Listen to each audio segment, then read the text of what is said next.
bit. Yeah. And then my nose started dripping all over the place because I was eating. And then I asked you about it. I was like, it's funny because Allie and I have kind of talked about this. Is like, what is this? And we just like shoot for the stars. Right? Yeah. And this is what we all do. Right. When something happens, right? Yeah.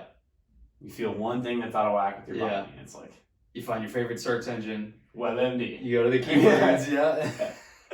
So I told you that I had kind of pulled up like a little background on the usefulness of being an English major. I basically like another way that I say it is like I majored in understanding, research, and like literally like searching for information. Yeah. That was like such like everyone has to write like bibliographies and stuff like that, but yeah, you have to dig. So anyway, I won't go too deep into that, but I feel really confident with searches. So I'm like post-nasal drip, done that a few times, and picked out like the common themes. And then I was just like, all right, this might be up Nick's alley. Yeah. So what, like, dive into it. Because I asked you and I was like, all right, hold up, just save it. We're going to go into this on the podcast. Right. People need to know about this. Right. So what's the deal with the post-nasal drip? Okay, so full transparency here. About 5 years ago or so, I also did exactly what you did. When I went to my favorite search engine, probably came across WebMD and typed in post-nasal drip after I eat. What is happening? And got a lot of mumbo jumbo that didn't make sense to me, and then also didn't sound like the situation. They said, "Oh, it's allergies." And I said, "No. Like I don't. It only happens when I eat, and when I fast, I'm fine. So it's not allergies. It's something that's happening in either the food I'm eating or what I'm eating is affecting this." And so, what we have to understand first is our immune system. So the job of the immune system is to prevent stuff from getting in that our body doesn't want, and then to let stuff in that it wants. But sometimes, because of a myriad of things, the immune system starts to say no to stuff we do all the time. And part of our immune system lives within our nose. There's mucous membranes within the lining of the nose, and anywhere where there's mucous membranes, there's the immune system. And it makes sense you'd have it in the nose, because what are you breathing in? I just gave it away, but when you're breathing in, you're literally breathing in stuff from the outside world. So your body has to basically take an inventory of that and has to use its business card to say, oh, hey, is this something we want to let in or not? It has to go through the interview process. I have a question. I hope this doesn't derail. No, please. So, like when we think about digestion, we can break that down into so many different ways, but I think it could be helpful, if for no one else, at least me. Yeah. That's why we have this. Yeah. But that is, so like digestion is, people mostly just think of that as like what happens in your gut, right? Or your belly or whatever. But it actually starts, there's like multiple stages, but like kind of like the two biggest things are like mechanical digestion, right? And then you actually have like what's going on in your gut. Mm-hmm. And so would you say that this is like a same thing with like your immune system, just like your digestive system, has this sort of like physical, mechanical like filtering, because that's what's happening through your nose before it starts working into your system, where now we have more things at play, like the composition of your blood. Other players in the immune system. Well, I like that you mentioned the gut, because 70% of those mucous membranes, so majority of the mucous membrane volume is in your gut. So whenever you hear people say your immune system mostly lives within their gut, that's what they're talking about. The volume of those mucous linings is mostly housed within your gut. And again, that makes sense, because not only breathing in stuff is when are you going to encounter the most amount of outside things, when you eat it. So when you eat stuff, your body's could be either the first exposure to it or it's had repeated exposure. Either way, that's the perfect opportunity for your immune system to basically check the yes or no box. I really like that, simple kind of like look at it. So I want to go back. You said something about basically like the good guys in. Just say that one more time. That's so helpful. Like the immune system. So the ultimate job, the immune system, immune health has been such a buzzword over the last 2 years. And when it really boils down to things, the job of it is to attack stuff we don't want and to not attack stuff that we want. That's like the most fundamental thing it's doing. It's trying to keep stuff out we don't want and let stuff in we want. So cool. I love that. And I actually, helped me too to like segue into another thing we wanted to talk about, and that was what role does now food variety play in? Yeah. And how do we approach that? Right. So because that was part of the thing that we had talked about was, and if anyone's lost on like the post-nasal drip thing, it's literally like you eat food, your nose starts running. Yeah. And, Very common, actually. Yeah, and I'm always like looking. I have no sleeves left to run Yeah, anymore. I know, the tissues are out of whack. Yeah. I'm like, so it's one of those like, I feel self-conscious about it, and maybe you have too, because For sure, still do. It's just like a thing, Yeah. right? Like you feel a little bit flawed, dude. Yeah. So let's run it back into that variety conversation, because you had even mentioned, I mean, because actually it's like the fourth time I've eaten lunch here, and it's like pretty much the same thing as the last 3 times. Yeah. So why does that play a role? Right. So full transparency, first off, I'm not an immunologist. I'm not an expert in this area. This is from working with people clinically and tying in my basic understanding of the immune system, it starts to make sense. So it could partially be food sensitivities or food reactions. And what people don't realize is that a lot of times the foods you're eating most often are the things that your immune system is most likely to react to. And that makes sense, because let me tell you this. If you eat something 9 times versus eat it once, this sounds like a really dumb question, but your immune system has greater exposure to which one of that number, 9 or 1? When you say it like that, I think it's 9. It's 9, right? Okay. And so people are like, oh, it's that food I ate one time that triggered it, and they don't even think to associate, hey, it's the thing you're eating most often that is likely driving your symptoms. And it becomes so normal that you don't even think it's the stuff you're doing most often. It's like when you think that you recovered better from hangovers as a young person, when you really just didn't realize how much damage you were doing. Exactly. Yeah. And you could fight it off and just keep going and crushing life when you were, trying to go through math class in college or something like that. Yeah. But no, back to the reality on that. So a common misconception, if I'm hearing you right, a common misconception for people is that they think it's the one thing out of 10 that it will upset their... Yeah, it was the one cheesecake I had on the weekend that's driving all my symptoms. And for some people, yes, but for a lot of us that are health conscious and fitness minded and we're meal prepping, what are we doing when we're meal prepping? A lot of times we're prepping the same thing for a week, 10 days, and it makes sense, right? It's easy, it's convenient. But what we don't realize is that we could be introducing that same offending food every single day. And we don't even realize that it's the chicken, rice, and broccoli, or it's the sardines, avocado, and eggs, or it's the fermented foods that are driving all of our symptoms. So how can you go deeper into that? It's like how it's driving symptoms, because I would imagine that it's not like I pick my specific foods that I eat throughout the week, even if they're repetitive or somewhat varied, based on my ability to digest them and to have like quote unquote clean energy. Yeah. Because that's ultimately what we want. Right. Is to eat good food that also feels good. Yeah. So what does that look like? Go deeper on like, okay, what's the deal here then? Like how do you tease that out? Yeah, can I do something about it? And yes, I think, I hope I didn't scare anyone by thinking, oh my God, I can never meal prep again. That's not what I'm saying. What I'm saying is, if you are someone who's experiencing post-nasal drip after every time you eat, maybe we need to think about adding more of a food rotation into the way you approach nutrition. So maybe you can prep food, but maybe you prep certain food for 2 days at a time, and then a different food for 2 days at a time. And we're getting variety maybe a little more frequently. Sure. And some people even have to go to the extreme, most people don't, of rotating food every day.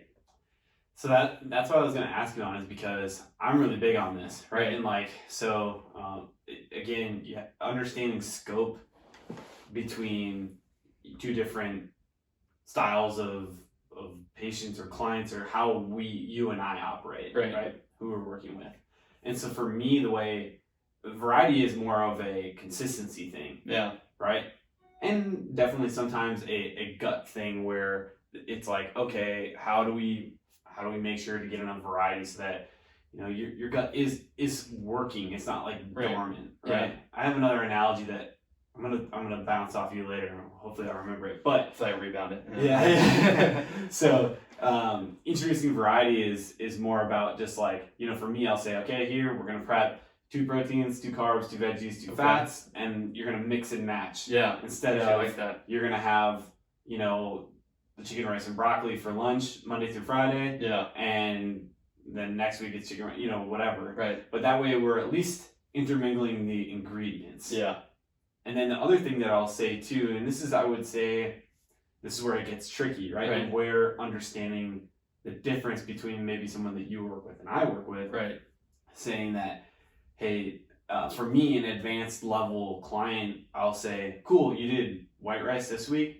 Let's maybe experiment with wild rice next week. Yep. And then the week after that, white, and you can just kind of like rotate that way. Yeah, and I actually like that doing it on a week by week basis because Okay. I think it's much more practical than doing it on a day by day basis because that can get incredibly cumbersome and expensive. But I think if you meal prep on Sundays, take each Sunday as a way to meal prep different foods. So like Joe just said, if it's chicken, rice, and broccoli on one Sunday, then next week it's beef, sweet potato, and cauliflower. And that, I think, so like that was my question too, Yeah. right? Is like, is that enough? Like, is weekly basis, would you say for most people, that's probably enough? I would say for most Move the people, needle? that's better than what they're doing now. Sure. And if you, again, the extreme case is the everyday, but I think for the average human or average listener who's meal prepping all the time, I think at least every week meal prepping differently, if not at bare minimum every 2 weeks, is a pretty good low-hanging fruit to go after. And then from there, we can start to get into some more nuanced strategies that you and I talked about. So I think too, and again, like, correct me if I'm wrong or add on or anything like that, but one thing that I try to inspire people to do, my clients, my audience, that sort of thing, is to just make a small shift. Yeah. So again, that's kind of why I use the white rice, wild rice. They do have some, pretty varied function, but could we say that, like, is it enough change to go from like jasmine rice 1 week to basmati when it's really like kind of like, is that not different enough? Yeah. If it is an immune system reaction, so the immune system reacts to proteins. Sure. So if it's wild rice and long grain rice, they're pretty similar from a molecular structure. Okay. And the protein sequences. So, those of you in biology class, amino acids make up proteins. So if they're both in the rice family, they both might be too similar. Got it. To not get variety to your immune system. So now maybe from your microbiome perspective, they're different types of fiber. Mm-hmm. But from the immune system, that's something completely different. And this is where when people just say, oh, take this for gut health. Gut health is so nuanced that unless you've spent time understanding that the microbiome is different than the immune system and the immune system is different from the microbiome, they play off one another. Yeah. But you almost have to do stuff for each part of each organ, essentially, or each body system. I like that. I like that. But I like the breakdown. So maybe we zoom out a little bit more in terms of like, in this example, like a starch. So like you said, instead of the rice, sweet potato. Yeah, right? So that's we're different. still like checking the starch box, yes, but it has a different molecular compound. Yeah, exactly. Yeah, gotcha. And that's a good way. That's good. That's helpful. It's challenging. It is because like, and I'll be the first to say too, like I eat more carbs. I have a more carb demanding lifestyle than most. Right. So the variety is more of a challenge for me. Yeah. Because it's like in the past I've needed to eat oats, rice, and potatoes. Yeah. In a single day. Yeah. Just to get the variety. Right. Which now I'm lower in carbs, so I can vary that up more, which is probably better from an immune health standpoint. Potentially, yeah. There's actually sugar is just sugar, so it's just carbohydrates. Yeah. So the immune system itself isn't going to react to the protein and sugar. Yeah. I mean, you could run into some metabolic effects or some blood sugar dysregulation or feeding the wrong types of bugs, but from this purely immune system, it can't react to sugar. Like there's no protein structure to sugar, it's just carbs. Yeah. Which I do think like super, super important point that I really wasn't like anticipating coming out of that, but a lot of my clients will ask me and they'll just be like, oh, do we need to track sugars, and like, do we need to do this? And I'm like, look, if we're following these lifestyle guidelines, or a quality and quantity focused diet, you don't have to worry about like tracking that, Right. the amount of sugars, because all carbs are sugars. Mhm. And if you're not adding sugar intentionally to your diet, it's not really something we have to worry about. At least, again, understanding scope, my clients, not really something we have to worry about a ton of. It's just like, you gotta track carbs, and carbs are sugars. Yeah. Like, let's not, let's not like let's not make a mountain out of a molehill. Yeah. Right? Like, let's keep it simple. Track the macros and get consistent with those, and that way we can dive into deeper issues.